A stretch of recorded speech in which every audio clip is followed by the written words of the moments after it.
بسم اللہ الرحمن الرحیم۔ اللہ تعالیٰ سے اپنے لیے موت مانگنا جائز ہے یا نہیں ہے؟ بس اوقات انسان زندگی سے اتنا تنگ ہو جاتا ہے، پریشانیوں کی وجہ سے یا گھریلو پریشانیوں کی وجہ سے، مصیبتوں کی وجہ سے، بیماریوں کی وجہ سے، یا کوئی شخص کوئی وڈیرا ہے، اس نے کسی کو غلام بنا کے رکھا ہوا ہے، اس کو اس کی بیوی بچوں کو غلام بنا کے رکھا ہوا ہے، اس کو آزادانہ زندگی گزارنے کا حق نہیں ہے، وہ اس سے تنگ ہو کے موت کی تمنا کرتا ہے۔ یا پھر کوئی ملک کافر کا ملک جو ہے وہ مسلمانوں کے کسی خطے پہ حملہ کرتے ہیں اور وہاں پہ ظلم و ستم کرتے ہیں، زیادتی کرتے ہیں، اور ان کے گھر بار کو اور ان کو اور ان کے رشتہ داروں کو سب کو شہید کر دیتے ہیں، تو جو بچ جاتے ہیں وہ موت کی تمنا اگر کریں تو یہ جائز ہے یا نہیں ہے؟ تو اس کے لیے تفصیل یہ ہے کہ دیکھیے کہ مصیبت، بیماری، تنگ دستی، مصائب، آفات، پریشانیاں اور ہر طرح کی دنیاوی پریشانی سے تنگ آ کر موت کی تمنا کرنا یہ تو شرعاً جائز نہیں ہے، کیونکہ بیماری ہو، صحت ہو یا مصیبت و راحت، یہ انسانی زندگی کا ایک حصہ ہے، کیونکہ یہ دنیا ہے اور تقدیر میں سب کچھ لکھا ہے، اور دنیا کے اندر یہ چیزیں آزمائش کا آنا جو ہے وہ یہ ایک لازمی حصہ ہے۔ اس پر صبر کرنا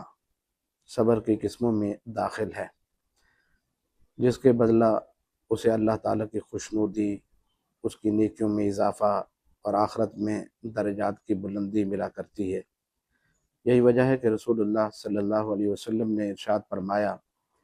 تم میں سے کوئی شخص موت کی تمنا اس مصیبت کی وجہ سے نہ کرے جو اسے پہنچی ہے، اور اگر ایسا کرنا ضروری ہی سمجھے تو یہ کہے، اے اللہ، جب تک میرا زندہ رہنا میرے لیے بہتر ہے اس وقت تک مجھے زندہ رکھ، اور مر جانا میرے لیے بہتر ہے تو مجھے موت عطا فرما دے، مجھے موت دے دے۔ البتہ اگر ایسے حالات ہو جائیں کہ دین پر چلنا دشوار ہو جائے اور ہر طرف فتنے ہوں، فساد ہوں، گناہ ہوں، معصیتیں، گناہ کے کام اتنے کھلم کھلا ہو رہے ہوں، اس حد تک کہ اس میں مبتلا ہونے کا اندیشہ ہو کہ میں بھی اس میں ابتلا ہو جاؤں گا، مبتلا ہو جاؤں گا، تو ان گناہوں میں پڑنے کے اندیشے سے بچنے کی خاطر کوئی موت کی تمنا کرتا ہے تو علماء کرام نے لکھا ہے کہ اس میں کوئی حرج نہیں ہے۔ اسی طرح اللہ تعالیٰ کی محبت میں اللہ تعالیٰ سے ملنے کا اس حد تک غلبہ ہو جائے کہ اس سے مغلوب ہو کر اللہ تعالیٰ سے ملاقات کے لیے موت کی تمنا کرے، تو اس میں بھی اب علماء کرام نے لکھا ہے کہ کوئی گناہ نہیں ہے۔ چنانچہ مولانا ادریس کاندھروی رحمہ اللہ اپنی تفسیر معرف القرآن میں لکھتے ہیں، فرمایا، احادیث میں بلا ضرورت موت کی تمنا کرنے کی موت کی تمنا کرنے یا دنیاوی مصائب سے گھبرا کر موت کی آرزو کرنے کی ممانعت آئی ہے۔ عمر کا زیادہ ہونا اور توبہ اور اعمال صالحہ کے لیے وقت کا میسر آ جانا ایک بہت بڑی نعمت ہے اور غنیمت ہے۔ البتہ اگر قلب پر القائے خداوندی کا شوق غالب ہو جائے، یعنی دل میں یہ ہر وقت یہ شوق پیدا ہو جائے اور اس شوق کا غلبہ ہو جائے تو پھر موت کی تمنا جائز ہے، مگر شرط یہ ہے کہ فرط شوق سے اس درجہ مغلوب الحال ہو جائے کہ دنیاوی منافع اس کی نظر سے اوجھل ہو جائے، اور غلبہ شوق میں اس کا بھی خیال نہ رہے کہ جس قدر عمر زیادہ ہوگی اسی قدر قرب خداوندی کے اسباب زیادہ حاصل کر سکوں گا۔ حضرات صحابہ سے جو اس قسم کی آرزو منقول ہے، سو وہ اس وقت میں تھی جب اسباب موت کے سامنے آ گئے، جب اسباب موت کے سامنے آ گئے اور دنیا کی زندگی سے مایوسی ہو گئی، اس وقت موت کی فرحت اور میسر میں کچھ کلمات زبان سے نکلے، اور یہ وقت محل بحث سے خارج ہے۔ یعنی صحابہ کرام کا یہ طرز عمل جو تھا، اس پر جو ہے وہ ہمیں بحث و مباحثہ نہیں کرنا چاہیے۔ اس کے لیے اس کی وضاحت آپ دیکھ سکتے ہیں، تفسیر عزیزی، تفسیر مظہری، معرف القرآن کا مطالعہ کیا جا سکتا ہے۔ خلاصہ یہ ہے کہ دنیاوی مصائب کی وجہ سے موت کی تمنا کرنا جائز نہیں ہے، اور دینی اور اخروی وجوہات کی بنا پر موت کی تمنا کرنا منع نہیں ہے۔ مزید تفسیر کے لیے سنن ترمذی کا مطالعہ کیا جا سکتا ہے،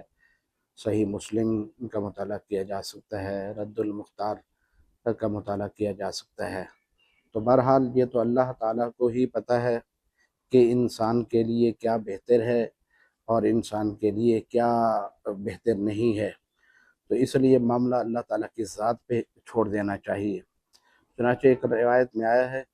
رسول اللہ صلی اللہ علیہ وسلم نے ارشاد فرمایا، تم موت کی تمنا نہ کرو، کیونکہ آخرت کا معاملہ نہایت ہی سخت ہے، اور نیک بختی کی علامت یہ ہے کہ عمر زیادہ ہو اور اس کو توبہ کی توفیق مل جائے۔ یہ روایت مسند احمد کی ہے، حضرت جابر بن عبداللہ رضی اللہ تعالیٰ عنہ سے روایت ہے۔ اس روایت میں اللہ کے رسول صلی اللہ علیہ وسلم نے موت کی تمنا سے منع فرمایا ہے۔ کوئی شخص زندگی سے تنگ ہو جاتا ہے اور اپنے تئیں یہی فیصلہ کرتا ہے کہ اب تو مجھے مر ہی جانا چاہیے، مزید تکلیفوں سے جو ہے وہ مجھے چھٹکارا مل جائے گا، اس کو یہ نہیں پتہ کہ آخرت کا معاملہ کتنا سخت ہے، اور انسان یہ سمجھتا ہے کہ شاید میں کسی پہ ظلم و ستم کر رہا ہوں، اگر مجھے موت آ جائے گی تو مجھے بدلہ نہیں ملے گا، اور میں یہاں پہ کسی پہ زیادتی کر رہا ہوں، ظلم کر رہا ہوں، اور تو وہ اللہ تعالیٰ کے عذاب کا اس کو ڈر نہیں ہے۔ تو اس کو تب پتہ چلے گا جب اس کی آنکھ بند ہوگی، اور جب وہ قبر میں جائے گا تو اس کو پھر پتہ چلے گا کہ آخرت کا معاملہ کتنا سخت ہے۔ اس حدیث کا دوسرا حصہ اللہ کے رسول صلی اللہ علیہ وسلم نے ارشاد فرمایا، نیک بختی علامت یہ ہے، نیک بختی کی، خوش بختی کی علامت یہ ہے کہ انسان کی عمر زیادہ ہو، اور عمر بھی وہ زیادہ ہو جو عافیت والی ہے، اور عافیت والی جو ہے وہ انسان کو زندگی ملے، اور خوشحالی والی زندگی ملے، صحت والی زندگی ملے، اور محتاجی والی زندگی نہ ہو۔ اور ایسے لوگ بھی ہم نے دیکھے ہیں کہ جن کی عمر تو بہت زیادہ ہے، لیکن جو ہے وہ قومی کی حالت میں 30 40 سال تک جو ہے وہ قومی کی حالت میں ہے، وہ خود اٹھنے کے بات کرنے کے قابل بھی نہیں ہے، وہ کچھ کھانے پینے کی جو ہے وہ قابل نہیں ہے، تو وہ محتاجی کی ہی زندگی ہے۔ تو جو نیک بختی کی علامت ہے وہ یہ ہے کہ انسان کی عمر لمبی ہو اور وہ صحت والی زندگی ہو، محتاجی والی زندگی نہ ہو، اور ساتھ ساتھ یہ بھی کہ اس کو وقتاً فوقتاً اس کو توبہ کی توفیق بھی ملتی رہے، کہ انسان سے گناہ جو ہے وہ سرزد ہو ہی جاتے ہیں، بشری تقاضے کی وجہ سے، ماحول کی وجہ سے، یا کسی بھی وجہ سے انسان جو ہے وہ گناہوں میں ملوث ہو ہی جاتا ہے۔ تو گناہوں میں پڑا نہ رہے، بلکہ وہ گناہوں سے جو ہے وہ فوراً توبہ کر لے، اس کو سچی ندامت ہو جائے کہ اندر میں نہیں کروں گا، تو یہ توبہ کی توفیق ہی جو ہے وہ انسان کو ملتی رہے، اور بھلے انسان کی عمر زیادہ ہو تو چونکہ اس کو نیکیاں کرنے کا جو ہے وہ زیادہ موقع ملے گا، تو اس طریقے سے وہ اللہ تعالیٰ کا قرب جو ہے وہ زیادہ حاصل کر سکتا ہے، تو یہ ایک نیک بختی کی علامت ہے۔ تو بہرحال موت کی تمنا جو ہے وہ خود اب نہیں کرنی چاہیے، بلکہ اللہ کے رسول صلی اللہ علیہ وسلم نے ارشاد فرمایا کہ معاملہ اللہ تعالیٰ کی ذات پہ چھوڑ دینا چاہیے، اور یوں کہنا چاہیے کہ یا اللہ تو میرے بارے میں بہتر جانتا ہے، آپ ہی میرے بارے میں بہتر جانتے ہیں، میرے لیے دنیا میں زندہ رہنا بہتر ہے تو مجھے زندہ رکھ، اور اگر میرے لیے زندہ رہنا بہتر نہیں ہے تو پھر مجھے موت عطا فرما دے۔ یعنی معاملہ اللہ تعالیٰ کی ذات پہ ہی انسان جو ہے وہ چھوڑ دے تو وہ تو معاملہ ٹھیک ہے۔ خود اپنے تئیں فیصلہ کر لینا کہ بس یہ اب تو مجھے مر ہی جانا چاہیے، لہٰذا موت کی تمنا کرے یا اس کے لیے کوئی اسباب اختیار کرے، تو اس کی اجازت نہیں ہے، یہ شرعاً جو ہے وہ منع ہے۔ اللہ تعالیٰ مجھے اور آپ کو سمجھنے اور عمل کرنے کی توفیق عطا فرمائے۔ آمین یا رب العالمین۔